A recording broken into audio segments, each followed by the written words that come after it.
All right. So Philippa, I know I had set this out as a quick conversation, but I feel like we're on to something right here. We could end it here. Um, but there's some things that are playing out right now that I'm like, if you're good, I believe I have the next half hour to continue this conversation. Are you good with that? Yeah, I have as well. Yeah, that'll Okay. be great. Yeah. All right.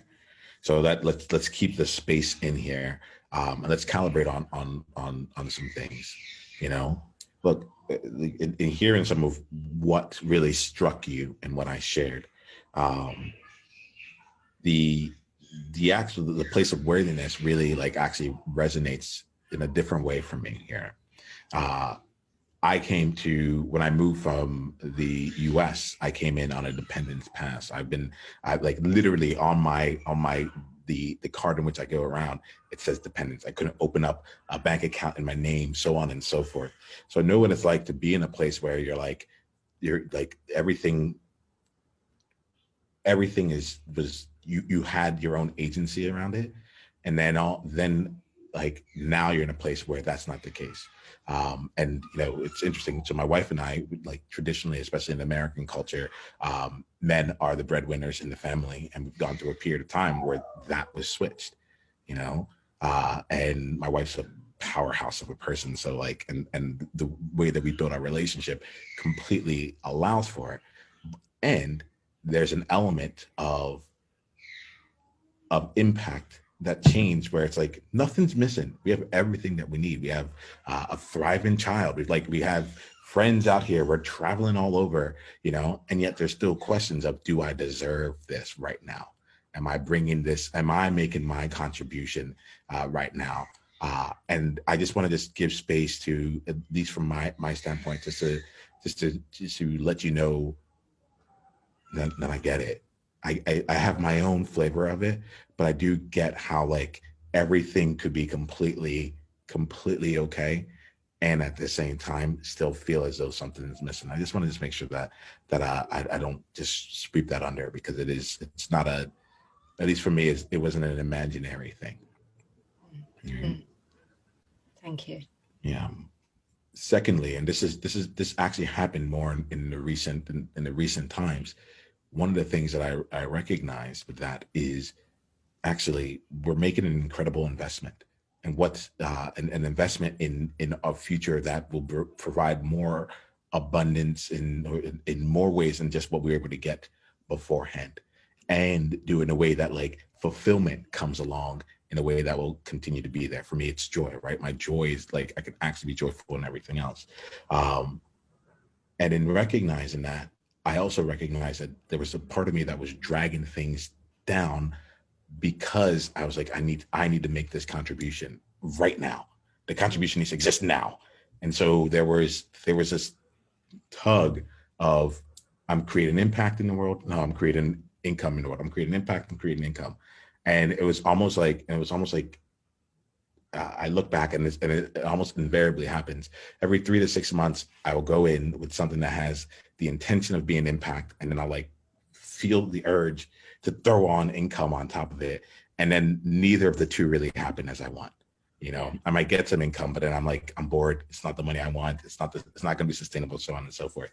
So there's a part here that I'm going to just offer here around like, if you are making this, if you and your partner have decided to make this investment in yourself and in your futures here, what is the way that you can most like you can honor it the most here?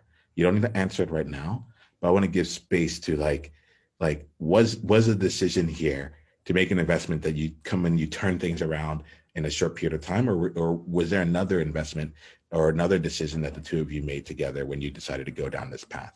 I don't need to know it in this moment, but I want to put that in here just to give some freedom and space to really make sure that like the elements that we're feeling on internally about being on this part of the journey, or being in a space where we're not contributing the way that we've used to contribute within our family unit. We're able to look at it and see what is the investment, what's the contribution that we're really looking to make. Mm. That's one, right? Are you good with taking that? Like, if you feel there's a lot of power in it, we'll come back to it. But I want to make sure I'm putting that out here and just give you some time to maybe go journal, go think, and just recalibrate on that. All right. Yeah. All right. The second thing. The second thing here is I'm going to wait. Actually, take your time and write. Take your time and write. I just don't want you to have to be in two places at once. Oh, I've got it. I've got it, and I'm gonna. It was a good question. Yeah. The second thing here is actually going to be something I'm going to invite you to, based on his name's Mike Michalowicz. I believe I'm saying his last name properly. He's the author of the Pumpkin Plan and also a book called Profit First. And in Profit First, one of the major takeaways there was a lot of people will go create money and then kind of allocate it to expenses, and then they will go after the allocation of expenses. They might even increase it, and then they'll see where the revenue goes. They go in their expenses, and then whatever just happens to be left over, they'll go to profit. But then it doesn't seem to always. They at the end of the year, they're like, where did the profit go? And so in his book, there's a number. This is the gross oversimplification. I do recommend reading it if you haven't yet. But he recommended creating multiple multiple accounts in your banking accounts, so it's that when a dollar goes in, you can allocate every dollar of revenue that comes in to a certain percentage, some percentage to taxes, some percent to operating expenses, some percentage to profit, and having that be what it is.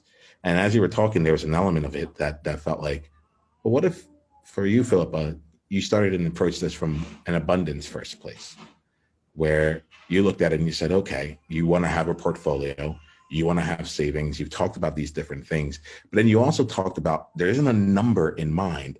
It's really that you want to see growth, So it's so why not play that game? Why not allow yourself to start seeing the growth?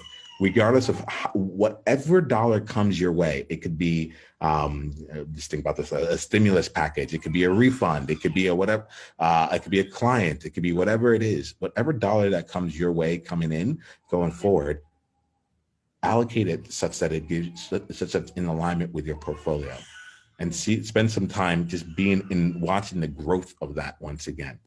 Yeah. How does that feel for you? Let me just check in before I move on to the next part. Oh yeah.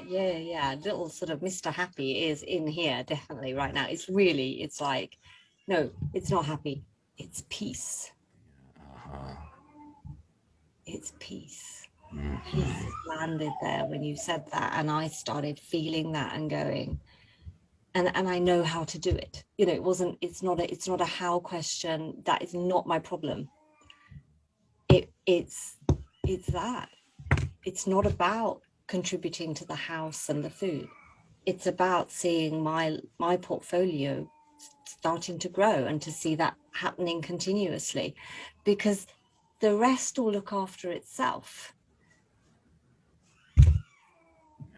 Yeah. And I have that luxury that I don't have to worry about the house and the food and the stuff. So it's like, let's do it where I'm going to get inner peace. Yeah. Inner peace. Like that to me is part of the compass here for you, right? Yeah. Inner peace. Like, it kind of leads into the next part of burnout. But before we get to that, I think let's come back, let's calibrate, let's see what happens, let's see if that brings you to inner peace or not. We know what the actual destination is. It's like right now with this, we don't need abundance, like in the same sense of what others might think abundance is. For you, abundance is inner peace. If we can get you to peace when it comes to this part, we're good. We're good. And so now we're calibrating to peace within this section here. Yeah. Right. And then we'll take some time and we'll look at it and we'll see, is it actually bringing into peace or not, and we'll keep this still into what is at the core of this here. Because this part, it isn't a survival element here. This is a part of, like, on an internal metric, what makes you feel worthy, what makes you feel good, what makes you feel whatever it is that you want to feel. And so we're looking for, and this is where I was at along the way. Like, we're looking for real ways to take the feelings for you to be able to like, for us to be able to say, okay, how do we calibrate in it? Because on any given day, the feeling might exist.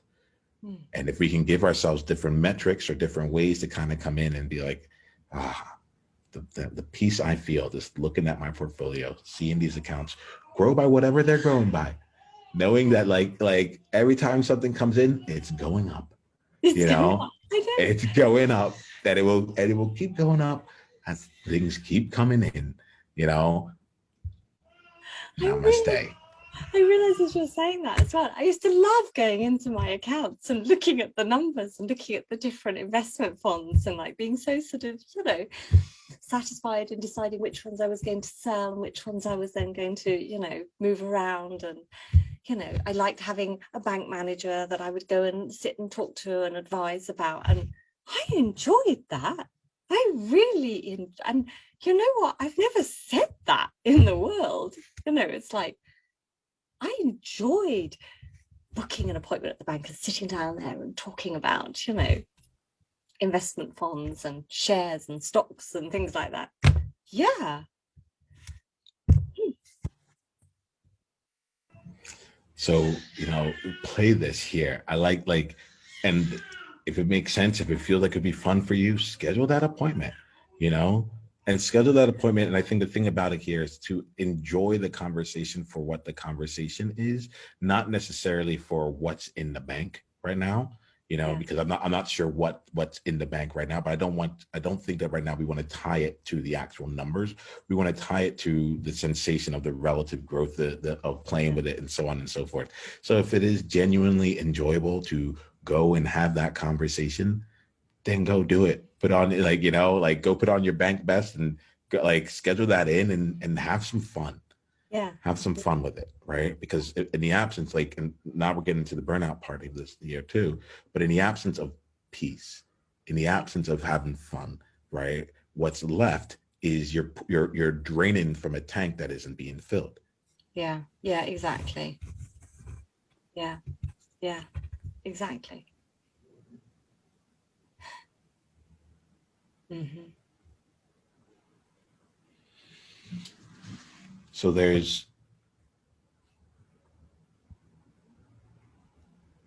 me check in with you. I'll tell you right now. I'm paying attention to yeah. Let me just check in with you because I think that there's things to explore in the burnout part. I think with even you in our conversations, like you've mentioned burnout a few different times, but it's never really gotten what I would feel like the space that it needs to come out and help us be in a place that is creative around that. Mm. Um, I want to see, right now, I'll tell you this, my intuition is saying that my young one is looking for a change and it's time for me to go step into that. So my intuition is saying, let's create another time. It could even be 24 hours from now. But we create another time to really go and explore down the route of burnout and burn in and where and like peace, like people talk about ease. Maybe it's not about ease for you. Maybe you don't need things easy, but you do need peace. Perhaps Mm. that's where it is, Yeah. there's something here that feels that like if we were able to let this continue to blossom for even just for 24 hours for you to see where this is, I think it's important that we have the conversation about creating and burnout and anything that comes in there that might be a blocker to you creating the way that you want to create, you Mm. know. But Mm. I think that is, it feels separate but related to the conversation that we've been having thus far, and I want to make sure we're giving enough space to that. Are you good with that? I'm good with that. Yeah, I am. I'm really good with that. Yeah. I don't normally give it much space either. So this is Yeah. good. You're actually calling me out a little bit on that as well. Almost like, I bring it up and then I Welcome to my world, Philip. I like to say, right? Because we're all in the practice of creating the World Joy Movement, the things that we do. We're all in the practice of creating the world that we want to see in the world, right? We talked about what are you creating, and we said, what are your actions like? What is that? What is that creating?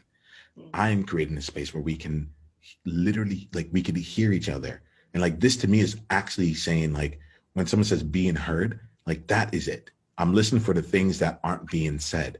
I'm listening for the things that are massive that are actually being swept under. And I'm seeing things that most people are trying to hide. Right.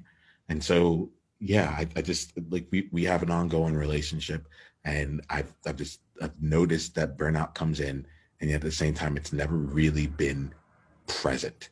It's kind of like, hiya, burnout. Yeah. It's like, and then there was this burnout, bye. Like, and that's it. Right. And it really, it feels like, I would love to give it the space that I think it like that it takes up, whether it's for you or for other people, that we go in and we address this and we find out what creating looks like for you, such that burnout isn't even on the horizon, that we have lead indicators to let you know, so that you can go as much as you like to, and then you can still see. And then we create different things that like let you see, like, actually, I don't have to worry about how high up am I on my burnout. I need to be more about, where am I in my peace? How's my inner peace on this? Oh, I'm good. Like this is peaceful. It might be stress and work for you, but for me, this is peaceful. It is peaceful for me to jump onto a call and record with you. Like, that is ease. That's like there's nothing in it. And except for the fact that I'm like, I got to be in my power. I got to be with someone that I care about, and someone who I see is out there in the world, uplifting the world in her own way. Sign me up. But people are going to look at it, and they're going to see the volume of conversations. They're going to see the amount that goes out in the world, and they're going to get, I know this because it's happened. Like, I get stressed just looking at your portfolio, your profile. I'm like, I got you, but this is like how I'm showing up. This is peace. This is ease for me. Yeah. So let's do this here. I'm glad we had this conversation. If there's one insight, one thing that feels different for you than when you came into this conversation, or one question that you want to continue to explore as a result of this conversation, what would it be? I love how this inner peace is connected to my feelings of abundance, and how that can be the on the opposite side of burnout, that I really like. And as an insight for me to take on board now and actually put something into action, then it's definitely around the portfolio creation. And that was like, wow, that's so simple. Even if it's just $2 on something, do you see what I mean? It doesn't actually matter how much it is, the fact that I've started something and it's growing. So yeah, thank you. Hang on. Thank you, Phil. Thank you for playing this. Simplicity is the game. Okay, am I back now? Yeah, you're back now. Okay. Yeah, simplicity is the game. That's it. And we will go through the complexity of it all. That's fine. What will happen here is that I think it's a sign saying this conversation has come to a completion. I think so too. So what we'll do here is like, so Philippa, I'm grateful for you. Thank you for being a part of the movement. Thank you for literally being in a space of figuring out how you continue to show up in the world. I'm grateful for this conversation. And here's another hint around abundance overall. Abundance and gratitude are really, really strongly connected. So the practice of gratitude goes a long way, right? And like, that's more of a back pocket thing now from our conversation, but I want to make sure I put it in here too. Yeah, right? Thank you so much. Thank you. Brilliant. All right. We'll work out a new time. We'll work out the continuation of this conversation. You go and have a really good laugh with your son now, please. Oh, we're gonna go play. My joy is about to transform again. All right. Yes. Take care now. Take care. Bye. Bye. It's the World Joy Movement. Yeah. What was your greatest insight from this conversation? And if you want to come and be a part of a conversation like this live, it's really simple. Just go to beworldjoy.com and come introduce yourself, and let's take the conversation to the next level, because you're there now. All right, let's play.